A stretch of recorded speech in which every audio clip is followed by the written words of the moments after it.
धृतराष्ट्र ने कहा, हे संजय, धर्मभूमि कुरुक्षेत्र में एकत्र हुए युद्ध के इच्छुक युयुत्सव मेरे और पांडु के पुत्रों ने क्या किया? पांडव सैन्य की व्यूह रचना देखकर राजा दुर्योधन ने आचार्य द्रोण के पास जाकर ये वचन कहे, हे आचार्य, आपके बुद्धिमान शिष्य द्रुपद पुत्र धृष्टद्युम्न द्वारा व्यूहाकार खड़ी की गई पांडु पुत्रों की इस महती सेना को देखिए। इस सेना में महान धनुर्धारी शूर योद्धा है, जो युद्ध में भीम और अर्जुन के समान हैं, जैसे युयुधान, विराट तथा महारथी राजा द्रुपद, धृष्टकेतु, चेकितान, बलवान काशीराज, पुरुजित, कुंतीभोज और मनुष्यों में श्रेष्ठ शैभ्य, पराक्रमी युद्धामन्यु, बलवान उत्तमौजा, सुभद्रा पुत्र अभिमन्यु और द्रौपदी के पुत्र, ये सब महारथी हैं। हे द्विजोत्तम, हमारे पक्ष में भी जो विशिष्ट योद्धागण हैं, उनको आप जान लीजिए। आपकी जानकारी के लिए अपनी सेना के नायकों के नाम मैं आपको बताता हूं। आप स्वयं, भीष्म, कर्ण और युद्ध विजयी कृपाचार्य तथा अश्वत्थामा, विकर्ण और सोमदत्त का पुत्र है। मेरे लिए प्राण त्याग करने के लिए तैयार, अनेक प्रकार के शस्त्रास्त्रों से सुसज्जित तथा युद्ध में कुशल और भी अनेक शूरवीर हैं। भीष्म के द्वारा हमारी रक्षित सेना अपर्याप्त है, किंतु भीम द्वारा रक्षित उनकी सेना पर्याप्त है, अथवा भीष्म के द्वारा रक्षित हमारी सेना अपरिमित है, किंतु भीम के द्वारा रक्षित उनकी सेना परिमित ही है।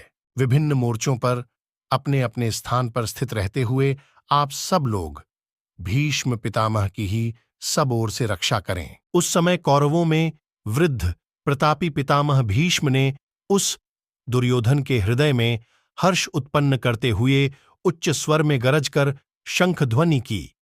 तत्पश्चात शंख, नगारे, ढोल व श्रृंगी आदि वाद्य एक साथ ही बज उठे, जिनका बड़ा भयंकर शब्द हुआ। इसके उपरांत श्वेत अश्वों से युक्त भव्य रथ में बैठे हुए माधव, श्री कृष्ण और पांडुपुत्र अर्जुन ने भी अपने दिव्य शंख बजाए। भगवान ऋषिकेश ने पांचजन्य, धनंजय, अर्जुन ने देवदत्त तथा भयंकर कर्म करने वाले भीम ने पौंडू नामक महाशंख बजाया। कुंतीपुत्र राजा युधिष्ठिर ने अनंत विजय नामक शंख और नकुल व सहदेव ने क्रमशः सुघोष और मणिपुष्पक नामक शंख बजाए। श्रेष्ठ धनुष वाले काशीराज, महारथी शिखंडी, धृष्टद्युम्न, राजा विराट और अजेय सात्यकी, हे राजन, राजा द्रुपद, द्रौपदी के पुत्र और महाबाहु सौभद्र, अभिमन्यु, इन सब ने अलग अलग शंख बजाए। वह भयंकर घोष आकाश और पृथ्वी पर गूंजने लगा और उसने धृतराष्ट्र के पुत्रों के हृदय विदीर्ण कर दिए। हे महीपते, इस प्रकार जब युद्ध प्रारंभ होने वाला ही था कि कपिध्वज अर्जुन ने धृतराष्ट्र के पुत्रों को स्थित देखकर धनुष उठाकर भगवान ऋषिकेश से ये शब्द कहे।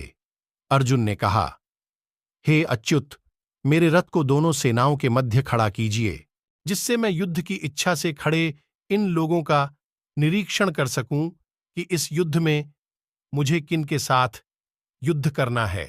दुर्बुद्धि धार्तराष्ट्र, दुर्योधन का युद्ध में प्रिय चाहने वाले जो ये राजा लोग यहां एकत्र हुए हैं, उन युद्ध करने वालों को मैं देखूंगा। संजय ने कहा, हे भारत, धृतराष्ट्र, अर्जुन के इस प्रकार कहने पर भगवान ऋषिकेश ने दोनों सेनाओं के मध्य उत्तम रथ को खड़ा करके भीष्म, द्रोण तथा पृथ्वी के समस्त शासकों के समक्ष उन्होंने कहा, हे पार्थ, यहां एकत्र हुए कौरवों को देखो।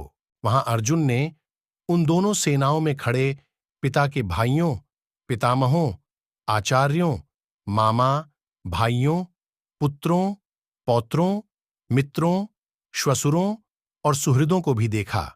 इस प्रकार उन सब बंधु बांधवों को खड़े देखकर कुंती पुत्र अर्जुन का मन करुणा से भर गया और विषादयुक्त होकर उसने यह कहा।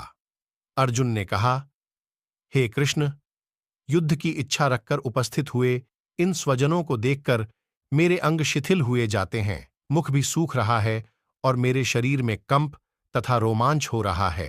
अर्जुन ने कहा, हे कृष्ण, युद्ध की इच्छा रखकर उपस्थित हुए इन स्वजनों को देखकर मेरे अंग शिथिल हुए जाते हैं, मुख भी सूख रहा है और मेरे शरीर में कंप तथा रोमांच हो रहा है।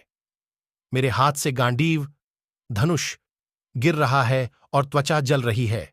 मेरा मन भ्रमित सा हो रहा है और मैं खड़े रहने में भी असमर्थ हूं।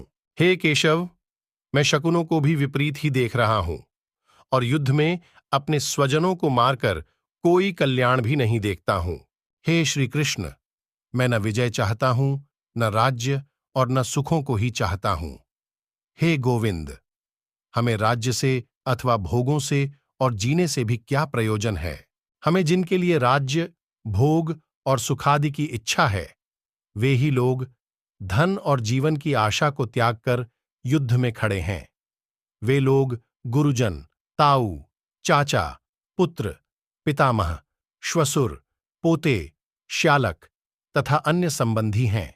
हे मधुसूदन, इनके मुझे मारने पर अथवा त्रैलोक्य के राज्य के लिए भी मैं इनको मारना नहीं चाहता, फिर पृथ्वी के लिए कहना ही क्या है। हे जनार्दन, धृतराष्ट्र के पुत्रों की हत्या करके हमें क्या प्रसन्नता होगी।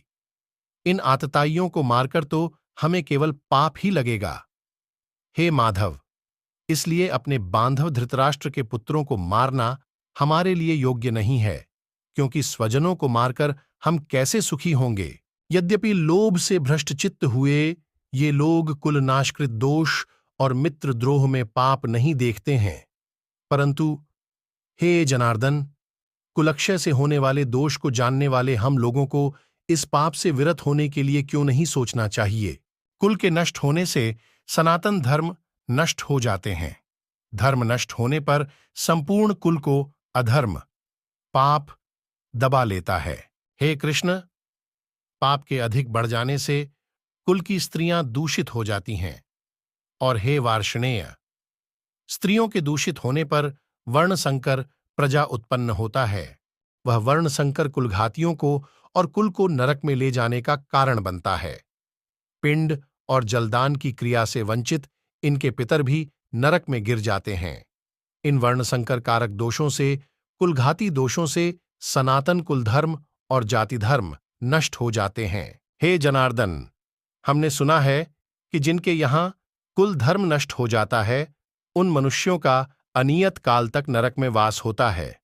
अहो, शोक है कि हम लोग बड़ा भारी पाप करने का निश्चय कर बैठे हैं, जो कि इस राज्य सुख के लोभ से अपने कुटुंब का नाश करने के लिए तैयार हो गए हैं। यदि मुझ शस्त्र रहित और प्रतिकार न करने वाले को ये शस्त्रधारी कौरव रण में मारें, तो भी वह मेरे लिए कल्याणकारक होगा। संजय ने कहा, रणभूमि में शोक से उद्विग्न मन वाला अर्जुन इस प्रकार कहकर बाण सहित धनुष को त्याग कर रथ के पिछले भाग में बैठ गया।